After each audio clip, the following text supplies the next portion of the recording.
Good afternoon. My name is Ron Boehner from the Accessibility Foundation. And we're going to have a talk about how the ING Bank manages accessibility in their workflow. The Dutch Accessibility Foundation works closely together with the ING Bank in managing this. And I'm going to give a really short introduction. And after that, Jake will go more in depth about how they work in ING. And a lot already has been covered today, so I think it's not bad to hear things again, because this is the subject and we have to repeat some of the comments, I think. What I think is important, and if you look back in accessibility, then accessibility now, or the problems with accessibility, are not the same as they were, I think, 10 years ago. Nowadays, accessibility is not a technical challenge. Almost everything is possible, and you can make almost everything accessible. But to really have it working into an organization, it can be really difficult. So in practical, usually it's a management and organizational challenge. I want to say something short about, I think we're here with a lot of people who are already working in the field of accessibility, and I think everybody can make a difference. And of course, you have to do it in an organization as a whole, but you will see the example of and he will not say this himself, but I think Jake achieved a lot the last few years. And I think it's a really nice example how, as one individual, you can start something in an organization, inspire a lot of people, even in a really big organization, and get things running. And there's some things that you have to think about. One thing is there's no such thing as a perfect world. So you have to take really small steps. Take it step by step. Solve small problems. Try to inspire different people. Count your blessings. If you have a small achievement, really celebrate it with the people around you, with the people you're working with, because it should be something, accessibility should be thinking in the way of the glass is half full and not half empty.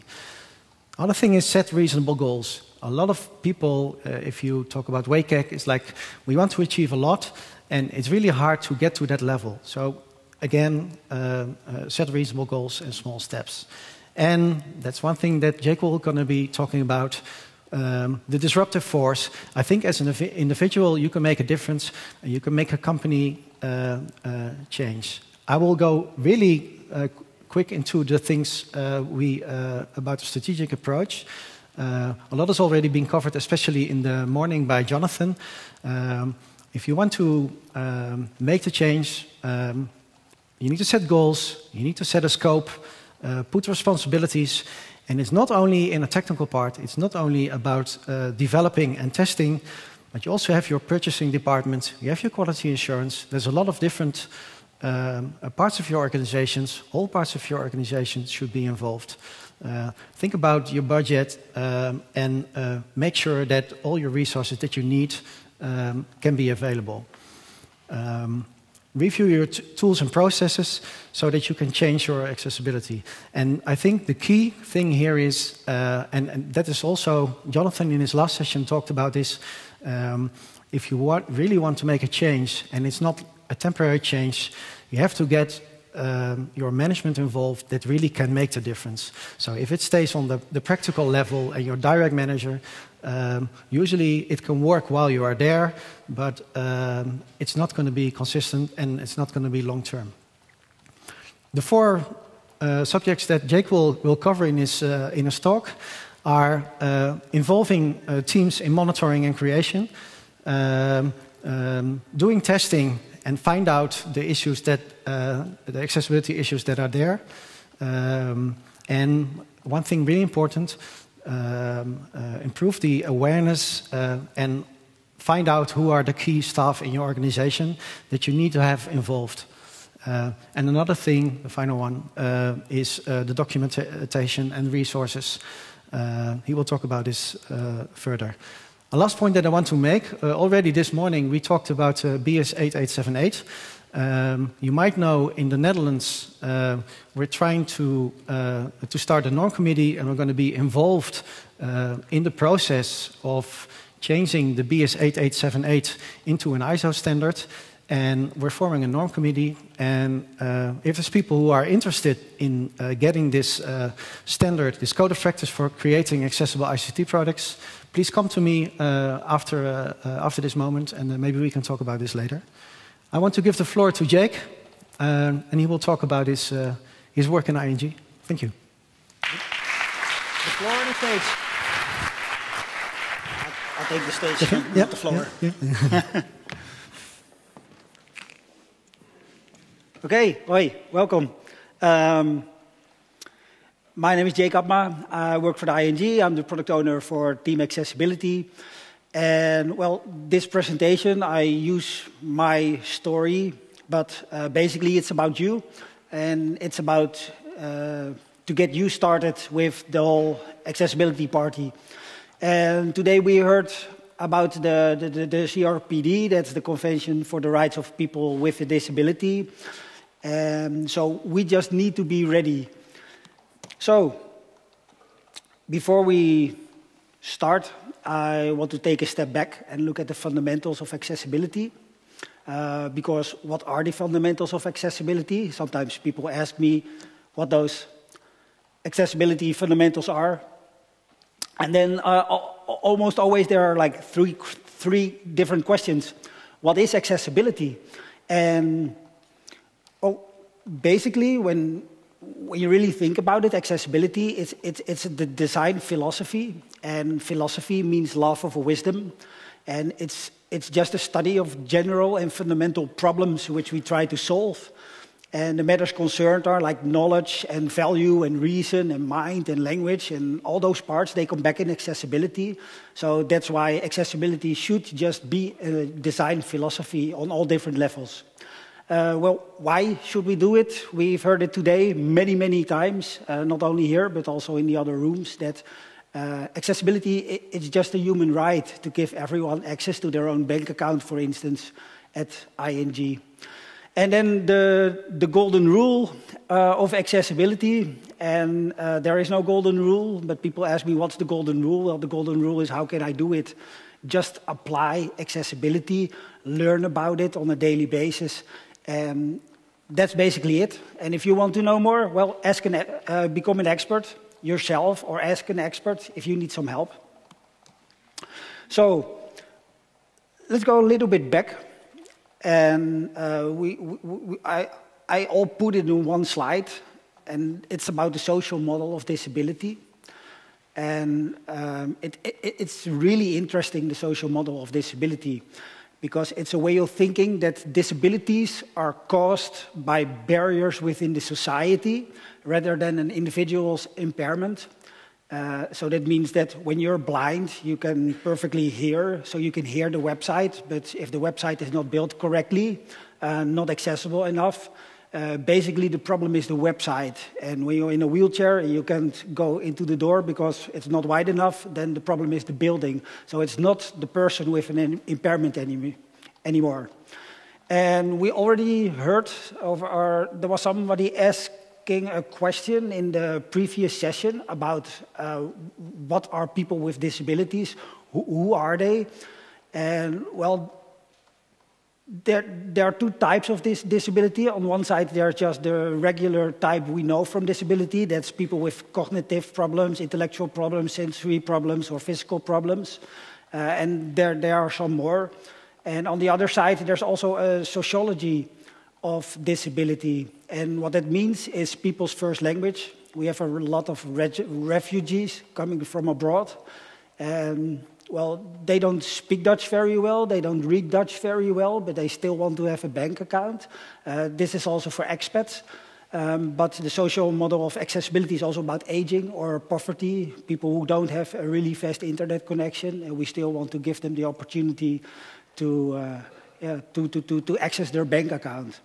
So this is basically the social model of the disabilities, and the United Nations, they changed the definition. And basically the definition says disability relies in society and not in the person. And from this new definition, the Convention for the Rights of People with a Disability was created 10 years ago. And we heard about it today already, the ratification. It's not 163 anymore, it's a little bit more. The last time I saw it, it was like 165. So maybe the Netherlands will be 166. And that's the agreement and the framework by countries around the world, and that's where all legislation is based upon in the world. And it's really going sky high in the world. And from that perspective, from the United Nations, they started their own accessibility team, and it's called the G3ICT, the Global Initiative for Inclusive ICT. And there they try to help governments or big companies to get accessibility into place. So we've gone by all these things really quickly. We can talk about it for days, but we won't. The big question is, so if this is already happening for 10 years, why doesn't accessibility happen all over the place? The biggest problem is it's not part of education. And when it's not part of education, you have a total lack of awareness and knowledge and will and devotion. And because there is no part of education, there's also no active support within companies, small companies, big companies. So you're really in need of guidance, and you need experience, you want experience, and you want to go testing. And we've heard about testing today, and you need tools. And it would be really nice to have a dedicated team for accessibility. So the message is, we are way behind, and we need to catch up really, really, really fast. And I have just one small clue if you want to go really fast, and that is to get a really good understanding of universal accessibility, because it's all about inclusive design and universal usability. If we have that in place, we are on our way to make everything accessible. So let's start, get ready. Well, this story is about what we did within the ING to get this whole accessibility party started. And basically, I started by myself, and I needed a plan because accessibility is really hard to sell. Accessibility, basically, to solve some accessibility problems is really easy, but to sell accessibility is really hard. So you need to start with a plan. And what I did is just starting with a working group. You can talk to people, and you can set up your own working group. Please be sure to involve a developer, someone from IT, a visual designer, content writer. Talk to management about your working group and that you want to start this process. So basically, you just need to convince one person in the company, and that's your direct manager, that you want to do something with accessibility, and start investigating problems. Small problems, big problems. Ask yourself what is necessary to get just little accessibility steps into place. And so I did involve my direct management, and I acquired time. And in the beginning, it was like 2 hours a week, and then 4 hours a week, and then 16 hours a week. And then other people also started to get some time. And well, basically at this moment, we have our own accessibility team, and it's going really fast. Some of them are sitting over there. Started alone like 1.5 years ago, and now we are with more than 9 people within our team. So gather people from different disciplines and make a plan to get started. So when you have this information, about what is necessary and where are the problems, you need to think about trying to start your own framework. And don't invent the wheel yourself, because there are frameworks out there. We have Jonathan sitting here, and he created the British Standard 8878. But the G3ICT, they also have a lot of good information. And I contacted people from around the world, from the BBC, from the Barclays Bank, from the IAAP, that's the International Association of Accessibility Professionals, and they want to help you. They want to give you information, they want to share. Not everyone, but if they don't respond to your emails, well, then go to the next. And also, of course, the W3C, the Web Accessibility Initiative, they can also provide some information about how to set up your own framework. Don't start too big. So what we did, and Ron, I don't know where Ron is, but he stole one of my slides. That's another Ron. Thank you, Ron. He stole one of my slides. What we did is the minimum we would like to start with was create products and services from the different problem areas we had. So we thought, well, at least we wanted to do was some kind of monitoring and testing. And on the other side, we wanted to create awareness and provide some kind of training and give presentations like I do today also. And training and awareness or monitoring and testing is not enough. You also need to go by the teams and talk to them and explain to them what accessibility is all about. And then we thought, well, it would be really nice to co-create with the other teams. So we not only tell them what they did wrong, but we also visit them and we will fix it together. And of course, you need some place, somewhere to have your documentation and resources. So monitoring testing. We started really simple and asked ourselves, well, what's the value of monitoring and testing? And the value is see where we are and know where we're going, because all the test results give you a really good idea where you stand. And so we also thought of some other things to do with testing, continuous checking, insight into quality, and make it manageable. And behind the testing, and I won't go into details, there are all kinds of different testing. You can test teams, you have an expert team who can test, you can do all kinds of user testing, test with people with disabilities, testing with the elderly, which we want to do very soon. And of course, don't forget it, assistive technology testing. The training and awareness, what's the value of that? It's educating, it's motivating. So give the awareness boost all over the place and try to increase the knowledge, and then pick the right persons so they can tell it within their own teams that we really need to do something about accessibility. So what are the components? Well, we all know the components. You give presentations, you do the workshops on demand if they really want to, and you can try to do the lunch pitches within the company. On the other side, the co-creation, quality shared is quality guaranteed. And that's where we started with more than a year ago. And it works really well. If you sit with the people and if you explain it, most of the time they are willing and they want to change their own application. And if you talk to the product managers and they have the awareness why they need to do it, they will also most of the time do it and reserve time to fix the problems. What's behind the co-creation, the components we have, and this is not the total list, but just a general idea. We do full WCAG audits. We also do some small audits.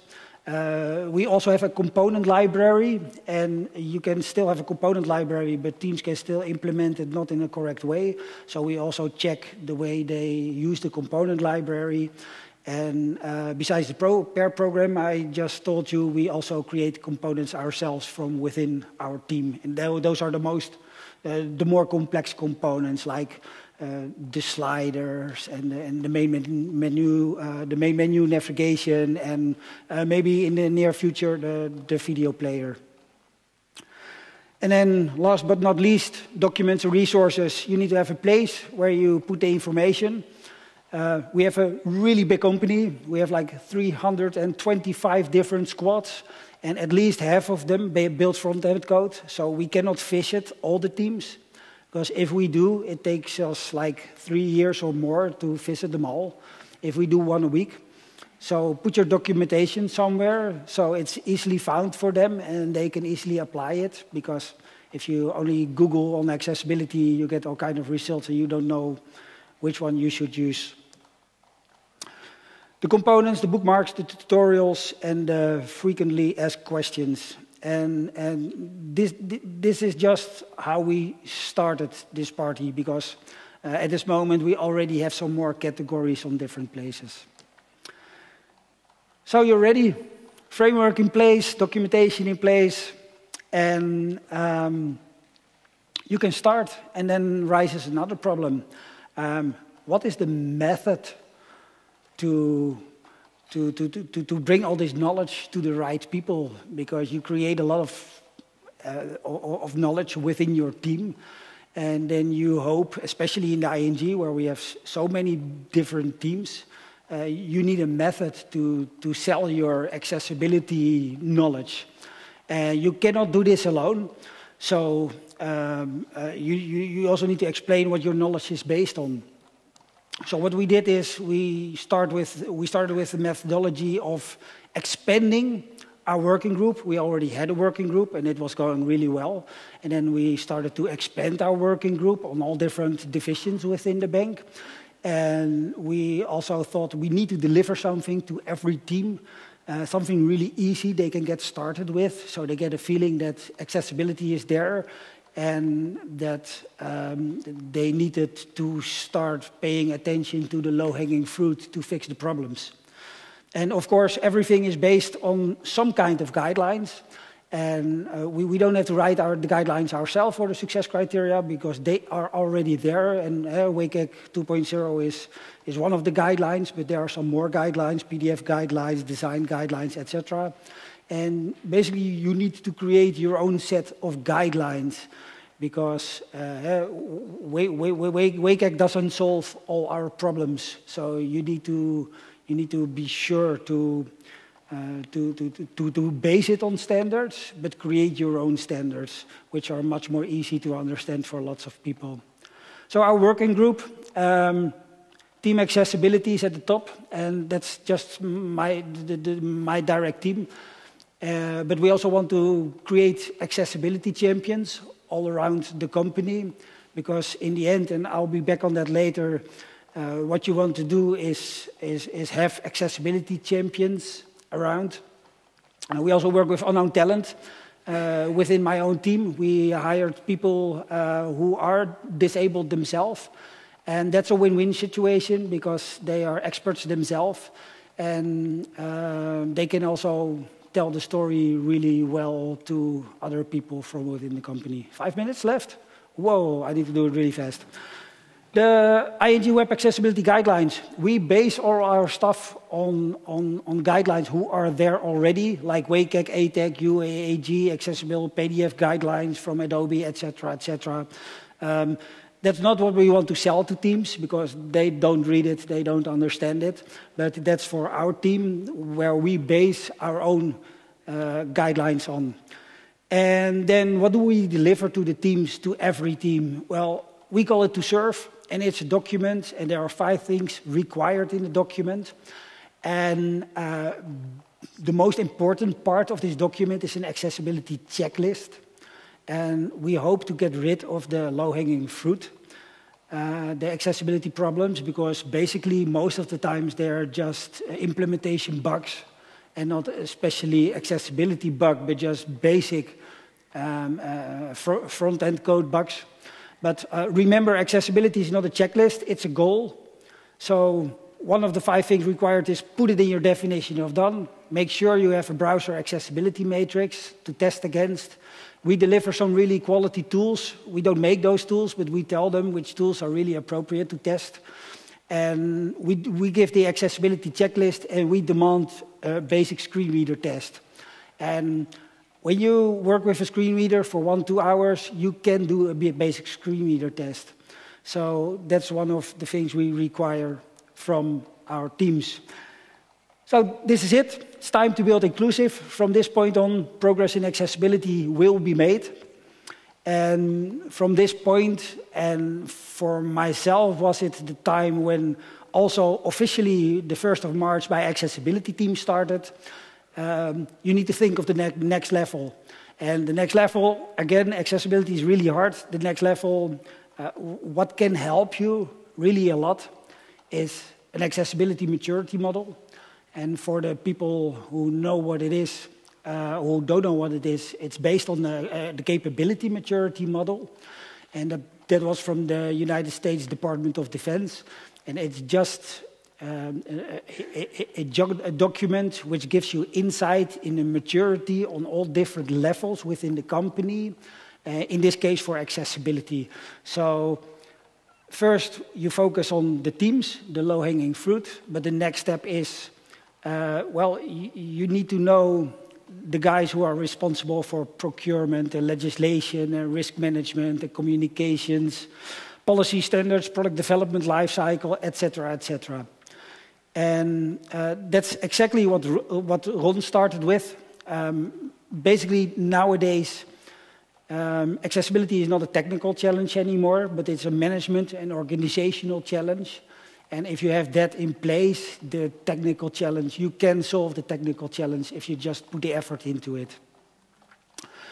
And then my last slide, and this is really something I like a lot because it gives me some peace of mind, and that is the future development of a team like the accessibility team I'm in is that there will be a shift from audits to accessibility champions. And I did not think about it myself, but for the ones who were here the last time, I mailed a lot with Garrett Ford Williams from the BBC. And they have tried different approaches. In the first 5 years, he told me, they did not succeed because they tried to put it from top down with policies and legislation, and you have to do this, and it didn't work.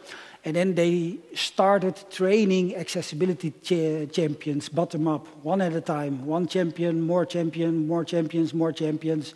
And at this moment, they have more than 70 accessibility champions.